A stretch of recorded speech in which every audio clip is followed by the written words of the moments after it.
कुछ बातें सच होती हैं लेकिन कड़वी भी होती हैं। कोई किसी का सम्मान करे या ना करे, लेकिन उसका सम्मान जरूर करता है जो मार्केट में नशीले पदार्थों का ऐड करते हैं। जिनको अपना रोल मॉडल मानना चाहिए, उसको लोग अपना रोल मॉडल नहीं मानते हैं। जी हाँ, आज हम बात करने वाले हैं सबसे बड़े रोल मॉडल राजीव दीक्षित, जो लगभग 5000 से अधिक कंपनियों के नाक में दम कर दिए थे। इनका कहना था कि स्वराज बचाओ, स्वदेशी अपनाओ। इनके पास जुकाम से लेकर कैंसर तक की बीमारियों का इलाज था, जो आज की डेट में बाबा रामदेव जी करते हैं। इसकी शुरुआत इन्होंने ही की थी। यदि यह आज की डेट में जिंदा होते तो भारत में स्वदेशी और आयुर्वेद के क्षेत्र में सबसे बड़ा ब्रांड बन चुके होते, यहाँ तक कि बाबा रामदेव से भी बड़ा। लेकिन 43 वर्ष की उम्र में इनकी मौत हो जाती है। यह मौत थी या हत्या, इस पर हम लोग आज खुल करके चर्चा करने वाले हैं।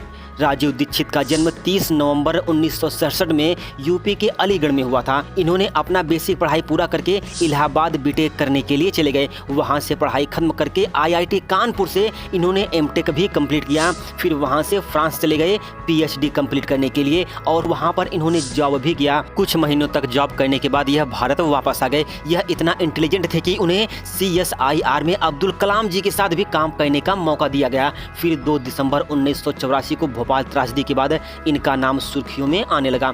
इस घटना ने लगभग 20,000 लोगों की जान ले ली। इनका कहना था कि इस घटना के पीछे अमेरिका खाता है, जिससे भारतीयों के ऊपर एक्सपेरिमेंट के तौर पर इंजाम दिया गया। इस घटना के बाद उन्होंने विदेशी कंपनियों का खुल करके बहिष्कार किया और देश भर में हर जगह अपना भाषण भी देना शुरू कर दिए कि स्वराज बचाओ, स्वदेशी अपनाओ। इनका कहना था कि विदेशी कंपनियां मोटा पैसा कमाने के लिए भारत के आयुर्वेद इलाज को दबा दिया और मॉडर्न दवाओं को बढ़ावा दिया, जिससे लोग अंदरूनी रूप से बीमार हो गए। इसी के साथ साल 2009 में बाबा रामदेव जी के साथ भी इन्होंने काम किया और जम करके आयुर्वेद का प्रमोट भी किया और ठान लिया कि देश में सभी विदेशी कंपनियों को भारत से बाहर निकाल फेंकेंगे। और कहा जाता है कि राजीव दीक्षित अपने जीवन में 30,000 से भी ज्यादा लेक्चर दिए थे, जिसमें यह था कि आयुर्वेद को बढ़ावा देना, स्वदेशी कंपनियों को अपनाना और केमिकल मुक्त भारत पर खुल करके आवाज उठाई और लोगों को जगाने के लिए कई किताबें भी लिखी, क्योंकि वह जानते थे कि मेरा भाषण देश के हर नागरिक तक नहीं जा सकता। इसलिए वह देश के हर नागरिक तक अपनी आवाज पहुंचाने के लिए किताब भी लिखी, जैसे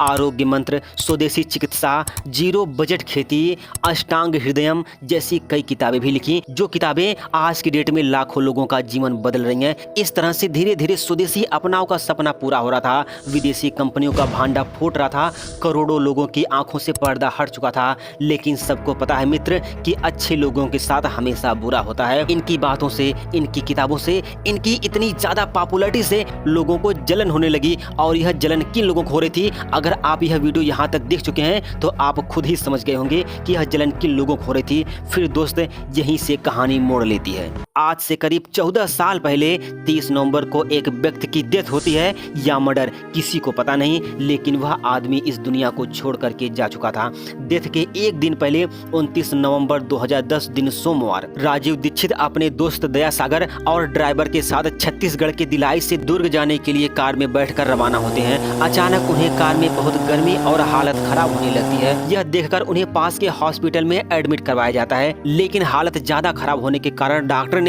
उन्हें शहर के बड़े हॉस्पिटल अपोलो में रेफर कर दिया। उस बड़े हॉस्पिटल में उनकी तबीयत थोड़ा सा ठीक होने के बाद वह टॉयलेट का प्रयोग करने के लिए जाते हैं, लेकिन आधे घंटे तक वह जब अपने बेड पर वापस नहीं आते हैं तो उनका दोस्त दया सागर उन्हें खोजने के लिए पहुंचता है, जहां पर वह देखता है कि वह बेहोशी की हालत में पड़े हैं। उन्हें तुरंत इलाज रूम में लेकर के जाया जाता है, लेकिन वहां पर उनकी तबीयत में सुधार नहीं होता है और रात को लगभग 1 से 2 बजे के मध्य अपनी आखिरी सांस लेते हैं। वहां से उनकी डेड बॉडी को पतंजलि ऑफिस लेकर के जाते हैं। तब तक उनकी शरीर पूरा नीला पड़ चुका था। उनकी मौत की वजह डॉक्टर हार्ट अटैक बताता है, लेकिन दोस्तों, शरीर का नीला पड़ जाना हार्ट अटैक नहीं, जहर देकर मारे जाने का संकेत होता है। जब लोगों के द्वारा उन्हें पोस्टमार्टम के लिए कहा गया तो उन्हें आनन फानन में दाह संस्कार कर दिया जाता है। दोस्तों, अब सवाल ये उठता है कि जो व्यक्ति ये कहता था कि मैं 20 साल से कभी बीमार नहीं पड़ा, उसे एकाएक डॉक्टर के अनुसार हार्ट अटैक कैसे आ सकता है और उन्हें तुरंत हरिद्वार में ही